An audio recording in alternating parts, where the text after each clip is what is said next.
అందరికీ నమస్కారం. ఒక చిన్న విషయం చెప్దాం అనుకుంటున్నాను. ఈ రోజుల్లో మనం పొద్దున్న లేస్తే అందరం ఆఫీసులకి, స్కూళ్ళకి, లేకపోతే పిల్లల్ని దిగబెట్టడానికి రకరకాల పనుల మీద బయటికి వెళ్తూ ఉంటాము. సో ఈ ట్రాఫిక్లో నేను గమనించిన విషయం ఏంటంటే, అందరికీ రిక్వెస్ట్ చేస్తున్నాను. మనం తెలుగు రాష్ట్రాల్లో కానీ ఎక్కడ కానీ మనం చూస్తున్నది ఏంటంటే, వెహికల్కి మధ్యన గ్యాప్. ఇది మినిమం మనం ఉన్న స్పీడ్ని బట్టి అందరూ పాటిస్తే కొద్దిగా మంచిది. ఎందుకంటే ఎవరు సడన్ బ్రేక్ వేస్తారో మనం ఎప్పుడూ చెప్పలేం.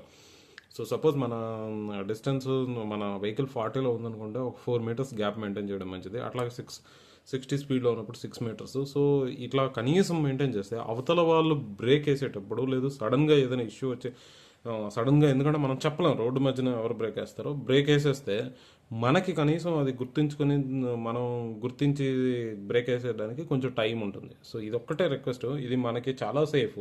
ఎందుకంటే రోడ్డు మీద చూస్తూ ఉంటాం, చాలా వెహికల్స్ స్పీడ్గా ఒకదాని ఒకటి ఫాలో అయిపోతాయి ఉంటాయి. ఇది ఎప్పుడు మంచి విషయం కాదు. మీరు వెహికల్ మీద రోడ్డు మీద నడిపేటప్పుడు గ్యాప్ పాటిస్తారా లేదా అనేది కామెంట్ చేయండి. లేదంటే ఎంత గ్యాప్ పాటిస్తారు, ఏమైనా సజెషన్ ఉంటే చెప్పండి. Thank you. నమస్తే అండి.